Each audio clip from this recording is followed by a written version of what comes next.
So this is what's been keeping my attention here lately and keeping my hands busy.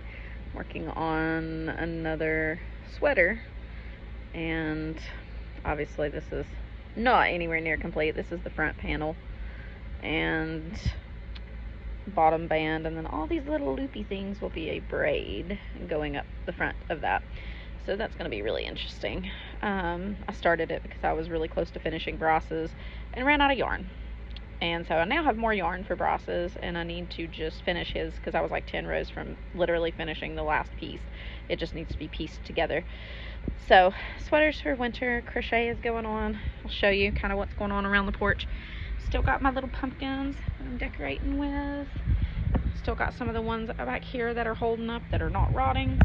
The thyme is doing okay. I did find a bunch of caterpillars on it. That's where, like, you see where the tops are missing on a bunch of these? I'm hoping they'll grow back. I found a ton of caterpillars in there, and it made me really mad. Because it's in the porch, in the screened-in deck. How in the world? But these, obviously, this one's getting healthy. Little leaves coming back. New growth, like new leaves coming on. I thought this one was dead. It's producing new leaves, so positive. Now, obviously, some of these are very truly dead, but there is new growth coming. So obviously I remember my statement of you can't kill mint. Yeah, hopefully that's the case with these. But I have trimmed some of the dead off. I don't want to trim all the dead off because I don't know. Like, see this one looked dead, and it's putting on new leaves. Like, see, it looks dead right there. New leaves. So we're gonna leave it alone. We're gonna let them do their thing, let them grow. And my basil is dying again. The caterpillars were eating it alive, like just horrible, like chewing it up, holes everywhere. And then it's doing this weird thing on the bottom of the leaves. It's almost like dusty mildew or mold, and I have no idea because obviously I've not been overwatering those, and they've not been getting tons of rain. I'll go outside now, and it is wet and mucky, and I'm barefoot. But we'll look around up here, look at some of the changes.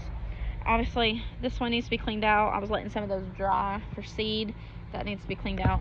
I'm fixing to take the tops off of some of these basil. This is the other basil plants. I'm fixing to take the tops off of them. These were for decoration. These are the ones that have little holes in them.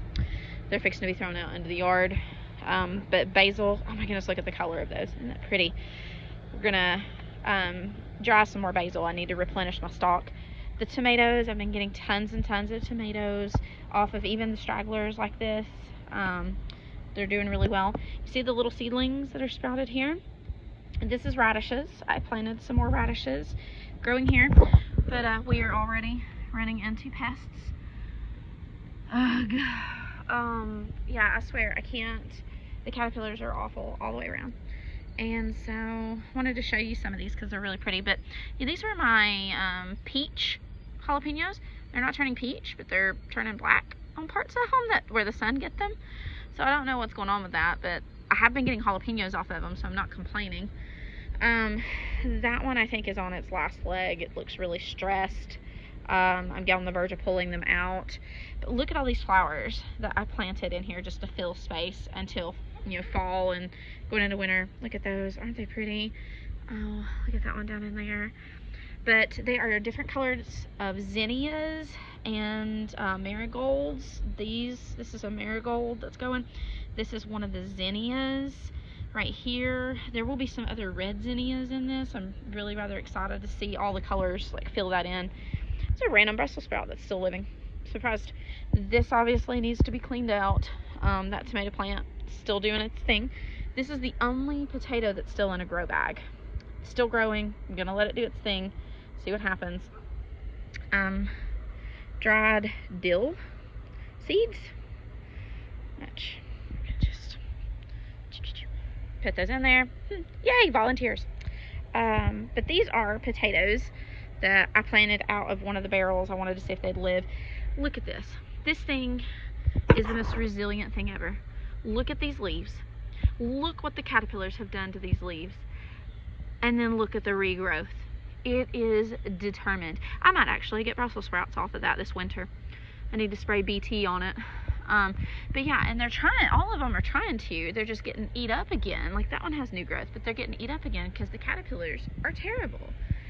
Got the peach or orange nasturtium back there. These are carrot seeds. I've not done anything with them. They're probably, oh, speaking of carrots, look at all those carrots. This was the plan. I'm not doing anything to them. I'm gonna leave them alone, let them do their thing. Should have a bunch of little carrots there. Now, you notice this. These are the acorn squash. Again, I don't know. I'm pretty positive it's vine borer damage again. Look at that. That looks like they were before. I mean, there's no saving them. There's just no saving them. I put them over here in hopes that they would live. I mean, I'm getting blooms on them, but there's so much vine borer damage on them that they aren't surviving. And I keep looking at some of the damages on this and hoping that we will get some of the, oh no, he just broke off and like fell down in there. So, you're massive. And now you're out in the yard. But yeah, those caterpillars are the ones that are just absolutely killing me. There's another one. Good grief, I swear they're everywhere. But these sprawling things are potatoes. Like, we've got some kind of blight that's going on with one of them, but the rest of them are doing their thing. So I'm gonna dig up around the ones that are getting this weird blight and see if I actually have potatoes under them. Here's more of our random nasturtiums that are spreading out. I mean, they're all the way like over here now, but they're sprawling. Look at that pretty one down in there. Aren't you pretty? So, but yeah, the front beds are kind of all hodgepodged and just thrown together and just whatever, like just whatever I have to fill space right now. I really need to be starting seeds for the fall and doing some seed starting. Oh, I wonder if you can see this. Can you see the rainbow? Look at the rainbow. Isn't it pretty? But I really should be starting seeds for fall. I just haven't. It's been so hot, and I feel, and it's just that thing of they're just gonna sit in the basement for forever and ever and ever because it's so hot here for ages. A lot of times even into October, and so it's just not gonna be easy to plant them out. But I'll show you kind of what's going on here because we are getting, I picked 2 baskets of produce out of this, even though we are winding down on like the summer heat and things. So I'll show you what we got going on. Speaking of more dill, this is the elephant dill. You notice how much bigger this is than the others. We're gonna take and do that because I want seeds in there and not out on the ground. See this one? Just chuck it back in there. See, there's more catnip growing in there. But yeah, all the strawberries and stuff, they're kind of doing their thing. These are dying back. You see how they got all the dark stuff in them? I will clip those back. I've been just trying to leave them alone, let the bees have them as long as possible. But just kind of leaving it. But look in there. The chives have bloomed. The chives are buried in there. That is a chive bloom. They are alive under all of that sage, and when I push the sage back, they will be fine. The catnip has been a favorite of the bees. They are enjoying this. Again, I let all this stuff grow wild in the summers because I want the wildlife to have that. And the okra. I mean, obviously, I've got okra I need to be harvesting. I harvested a whole basket of okra out of here last night. And like back in there, there's lots and lots. We have 4 different types of okra in here. We have your standard green, and there's tons of those. We have these little fat ones that are really good. We have the pink ones that have like the red, or the red. That's the red okra. This one is really good. And ignore my neighbor who's like revving his engine. He picks the worst times to do it. But this one is really good to cut into discs and fry. Like, they are really, really good. But I'm looking for, I think that's one of the pink ones back in there. I can't get to it because I cannot get in that one like corner right there because I can't get to it from here, and I can't get to it from the other side because I'm so short, and I can't get in there. And the plants are growing so well, I thought, oh, I'll just trim some of the plants out and make room for me to get in and out of this. And I don't want to kill the plants because the plants are doing so well. But yeah, I mean, they're taller than me at this point. And I'm having to really be careful when I am in here harvesting. See, there's some more red mixed in there. Let's try to get in here and show you more of the, I did trim out some right here because they were closing my tunnel that I walk through, and so they were in there. But you look at those big ones back there that I just cannot get to. They're like as long as my arm. They're massive. I feel guilty leaving those things back there, but oh well, they'll be good for seed. But yeah, look, here's another one of these little fat ones, and then the red ones are really pretty. And I was looking for more of the pink ones.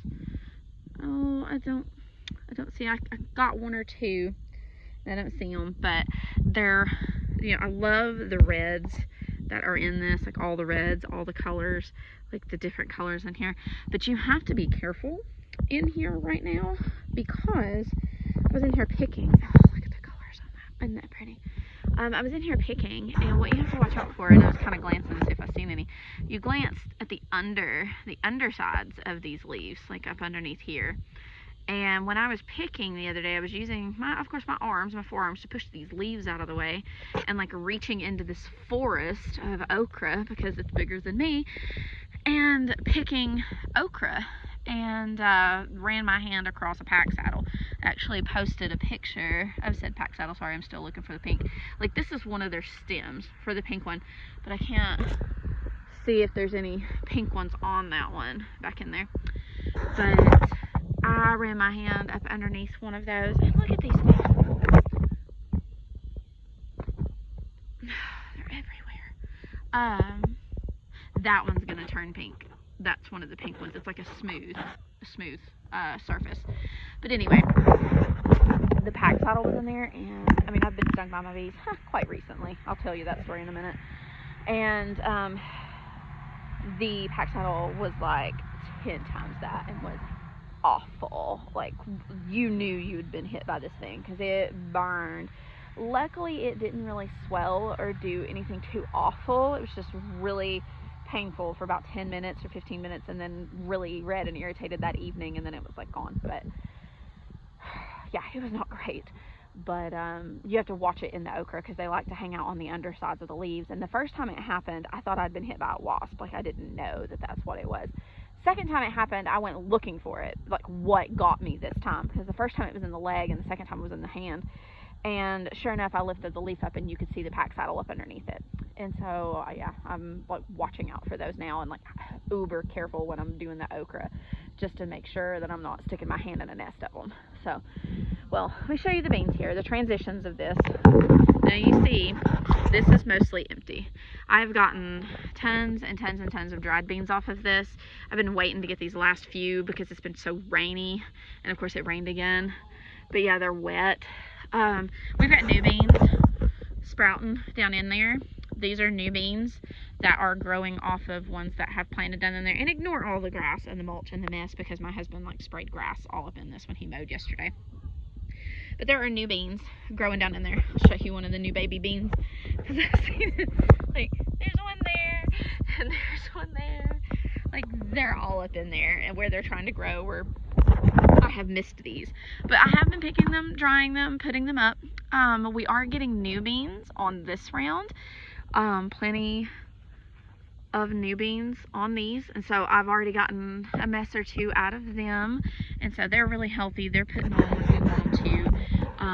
Obviously they're a jumbled mess up there on the top. I've got beans up there. I don't know if I can reach. I'm gonna have to get the hubby to get up there and get those. Just this brief rainstorm that we had this evening, we got, you know, a little bit of rain, but I came out here after one of those episodes last week and we had 4 inches of rain. Like, it was all the way up here. I was like, this is ridiculous. I did not expect that.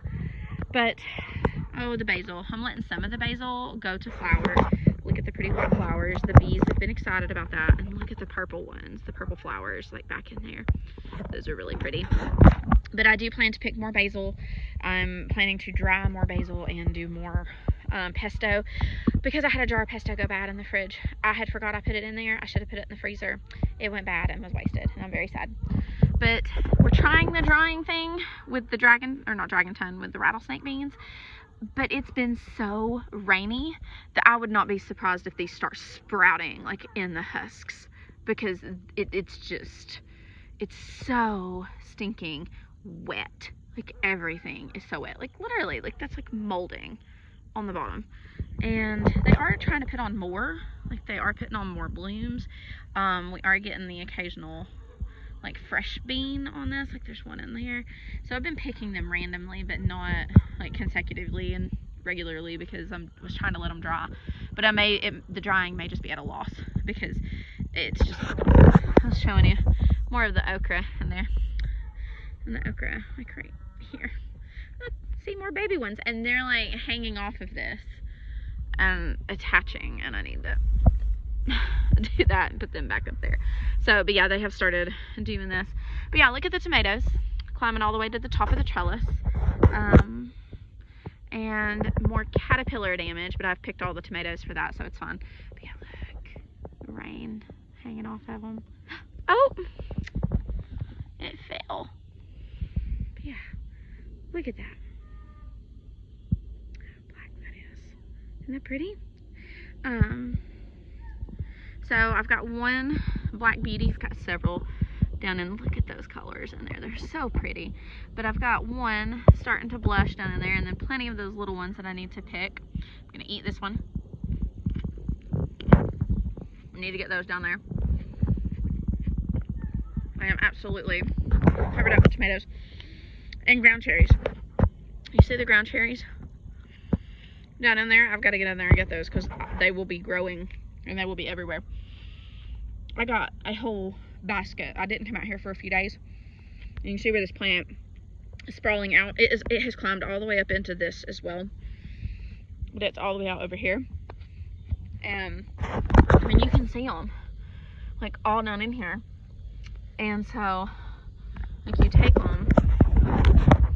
Sorry, I'm trying to like do this with my phone. Ah! But you take and you peel this husk off of them, and they are these little bitty, fingers in front of the thing, little bitty cherry sized things, and they taste like Skittles. These are Aunt Molly's pineapple ground cherries, and they are really, really good.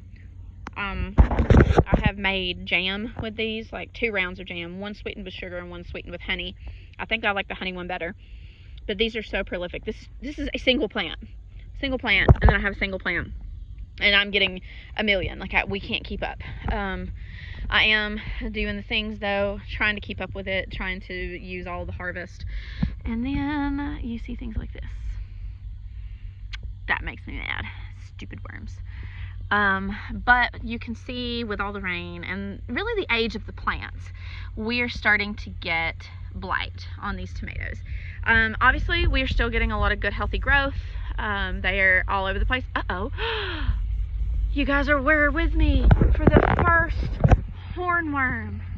Look, this is the first one. Look at that monster. And I don't have my snippers with me to like break him off of there. So, and so I'm gonna have to get him in a minute. Oh, look at that rainbow though. Isn't that pretty? Like going all the way over there. Isn't it pretty? Look at the rainbow. Really bright right there. But yeah, I've got to deal with him. He is a big boy. He isn't as big as I've seen him. I have seen him a lot bigger than that, but he has got to be dealt with, and quickly.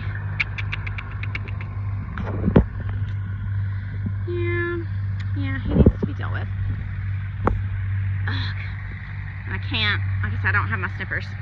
I'll end up breaking the whole limb. I'll have to deal with him in a minute, because I didn't bring my basket or anything out here. But yeah, look, we've got tomatoes all in here. I have been doing the tomato thing. We have done everything from dehydrate them to can them. I have stored them in oil. We've been doing lots, but yeah, the tomatoes are just all over the place, and the ground cherries are kind of mixed in. They're sprawling all in there now. Now, another thing we are downing and playing out are the eggplants. I harvested the rest of the eggplants off of this yesterday. The biggest one we got was like like this big, kind of, and it was off of this plant. Went ahead and picked it off. I'm leaving this one for right now, but it's obvious that these others are on their last leg. But the cool thing about these plants is that all 4 of these plants I grew from seed that I got from Baker Creek. They're the Black Beauty eggplants. All 4 of them produced eggplants, small, medium, large eggplants, but all of them produced eggplants. They all did what they were supposed to do. All 4 of them. I did not expect all 4 to produce. I had done it just to have extras. All 4 produced. Obviously, some more than others, some were healthier than others, but they did their thing, and I'm proud of that. But yeah, we have such a jumble of tomatoes in there. Just to show you, like, the noodle beans are still hyper productive. I have got to come out here and pick the dry ones and freeze like the others. We had a huge ant's nest that we had to deal with there. So these are the next rounds of noodle beans, because I don't know how long these produce, and so I was thinking, well, I need a second round for fall, and they're putting off new growth. Like, they're all the way over the trellis now. Another thing that's dying off, and it's just time, is the cucumbers. I harvested the last of the silver slicers yesterday. We ate 2 of them with supper. They are still just as tasty in August as they are they were when we very first started getting them. Even in 95-degree heat, they are doing great. But you know that they're done when you start getting cucumbers like this, like really hodgepodged, weird cucumbers. They're not really doing what they're supposed to be doing. Obviously, they're dying off. The leaves are not doing well. And so they did what they were supposed to do. They did this even in 95-degree weather and produced, and the cucumbers never once were bitter, down to the last cucumber, not bitter. The Tigger melons, we got, obviously I told you these were dying off. Like, it was trying really hard, but they just couldn't make it. We ended up getting one actual Tigger melon that turned orange. I took pictures of it. I want to say I posted it on Instagram, but we ended up eating it, or I ended up eating it. It was not good. And I'm hoping that it was strictly because, oh my goodness, look at that nasturtium taking over. I'm hoping it was strictly because of the fact that the plant was unhealthy, that it was struggling the entire time, that it just was not doing well with all the rain that we were getting. We didn't get enough heat to really do it, and then by the time we were getting heat, the vine borer damage was already done. And I mean, the plant was trying. It's still trying, for goodness sakes, but we just didn't get a healthy one out of it. And so I'm hoping that that's the reason why it just wasn't that tasty, but we'll see. I may try to grow them again next year and see if we have better luck next year. So now look at these. This is also noodle beans growing here. And looky here, you know how we took that onion out? The onion is regrowing. It's a regenerative onion. It's coming back. But yeah, these noodle beans, they are starting to do their thing. So I'm trying to, sorry, that's like super up close. Sorry about that. Trying to wrap them around so they start going up the trellis, because that's what we want them to do. But yeah, that's the noodle beans, all of those things. The basil, this is another one of the basil. These all came up really healthy once we took the squash and stuff out of here, because these were actually planted underneath, and then they started finally doing something when we took that out. Those are weeds. They need to come out. But yeah, it's all kind of growing and crazy, and we're just in the last of the summer season. Everything is just kind of winding down, and we're getting, you know, obviously the tomatoes are still liking the heat, but we're starting to see the pests more, which, oh God, we had a lot of pests anyway. I don't know what I'm talking about, but we're getting to the end of the season. We're getting to where things that were summer plants are dying off. I mean, it'll be September next week. Now, in Tennessee, we don't have a frost date until like almost the end of October, so we still have plenty of time for things to grow and to produce. And I'm hoping I'll get some more noodle beans off of my stuff before, you know, we start getting those frosts. But at the same time, like, we're coming up on the end of this stuff, and so it's been a good growing season for things, and we've done well with it. I mean, all things considered, the garden has done well. It's not been absolutely terrible. So we've gotten produce, out of it. Maybe not in the sense of what we thought or expected, but things grew, and things I grew from seed. This is my first gardening season where there are things in this garden that I did not buy at the store. Did not buy it at the store, did not have a plant that I put in the ground. I put that seed in the dirt, watched that thing in my basement under the grow lights until it was big enough to transplant, and then transplanted it, and it grew fruit, and it put food on our table. And so that is a big accomplishment for me this year. Yeah, some of them didn't work out. Yeah, there were some failures along the way, especially that late frost that I thought had killed everything, and then we ended up with some survivors that came back. Hold on just a second, because I just tapped my screen and I probably cut the video. I did. Okay. So, but yeah, that late frost where I thought everything was a goner, and then look at this now. I mean, it's produced. It's done so well. I mean, it's still producing. So I'm gonna let the tomatoes go as long as I can, though I may start pulling the middle ones out, because there's the couple that's starting to get the blot. I might pull those out, but the ones that are healthy, I'm gonna leave them alone and see how long they last. I may start topping some of the ones that have the big tomatoes, though, so that they focus on, you know, ripening those. Update on the bees. Oh my goodness, so frustrated with the whole situation. Went down to feed them yesterday. I was gonna smoke them while I was down there, because the last time I was down there to feed them, they got hyper angry and I got stung several times. So it's been about 10 days since I went down and filled the feeder, and I was gonna like full hive inspection. I had layered up my clothing, put my suit on, fully, you know, I had like tucked my t-shirt into my yoga pants and had my suit on, my suit sealed up, fully expecting to, even if they were angry, to do a hive inspection, because I needed to know if they were healthy, if they were still producing, which, I mean, yeah, there's a lot of bees in there, but you want to check on your queen's health and all of this, and check for the hive beetles and those kinds of things.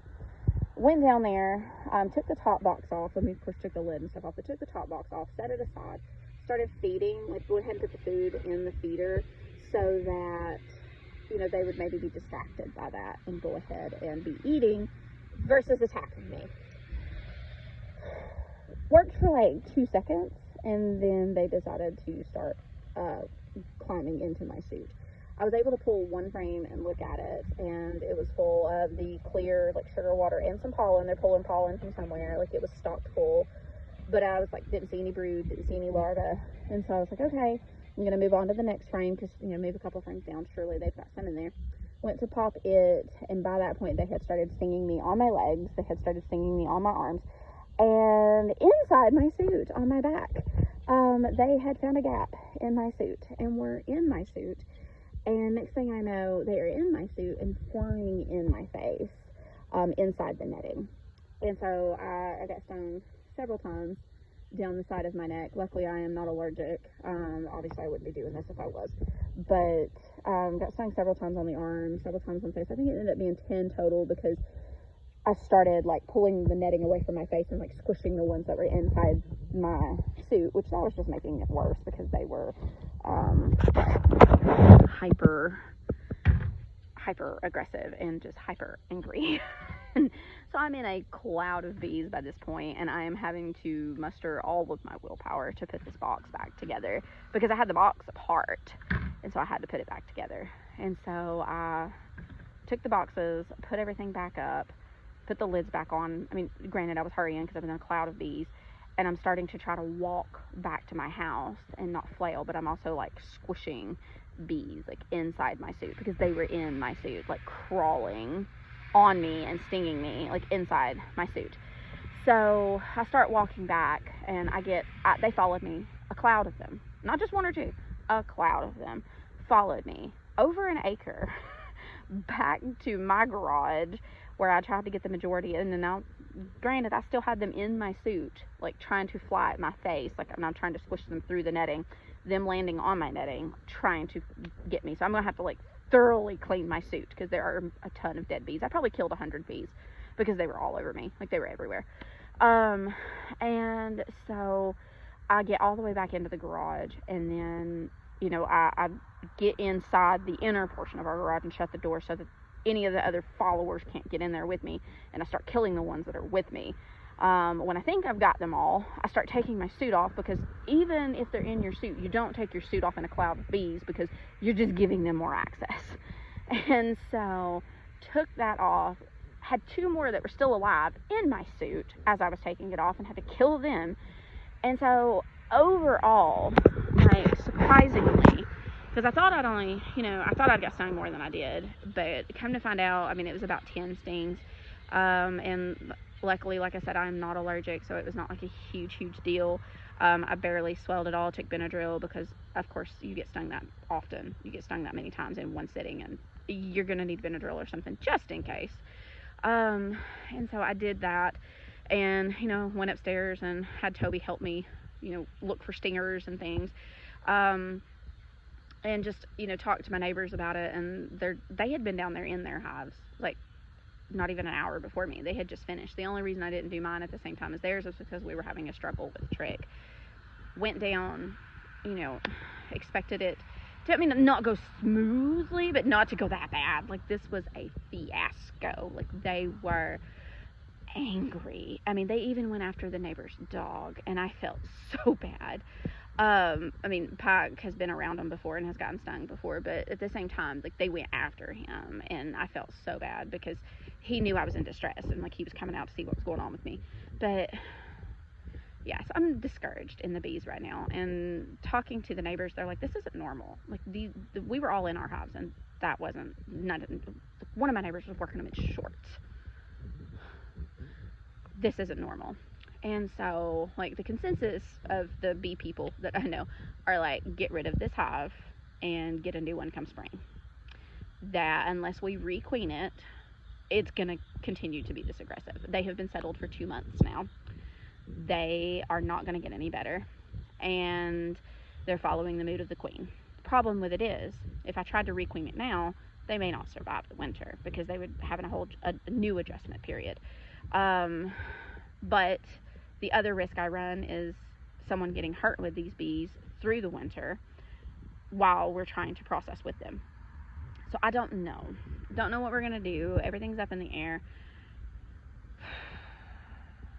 I'm really discouraged, and just feel like a failure with this part, even though I've had multiple people tell me this is not normal. Like, even seasoned beekeepers would be like, nope, and would get rid of a hive like this. But I don't know. Like, I don't know what we're going to do. I'm going to talk to more sources and more people that have more experience than me and get some more opinions. But yeah, it did not go well. I got eat up yesterday. And these things don't bother me that bad. But the main thing I'm concerned about is how they followed me. And I walked through my yard. I tried to stay out of the other neighbors' areas, just because, I don't want them to get, like a blow off of what I was doing and them come after them. Especially, there are kids that live in the neighborhood and all that. And so it's the other bees have never bothered anybody. And I'm just worried that these are going to do something. And so we may be getting rid of this round and then just trying to recoup our losses, or put our stuff up and wait for next year and try again. It did not go well, but I am talking to some more experienced beekeepers, getting some more information about things to do, things I could have fixed or things I could have done to stop this from happening, and ways to cope with hyper aggressive bees. And so we shall see. It's up in the air right now. I don't know for sure what we'll end up doing, but I'm gonna say bye, because it's getting dark and I need to go start getting my kids in bed, and doing that kind of stuff, and being a normal mom. And I've got to deal with that hornworm, because seriously, he's eating my tomato, and he will demolish an entire, like, half of a plant in a day. He's obviously very happy over there, so he's got to go. But anyway, you guys have a good evening. Thought I'd give you a little update with everything. I know it's super long, mainly because I had the bee update and the garden update, but I wanted to get the information out there. So you guys have a good evening. Talk to you later. Bye.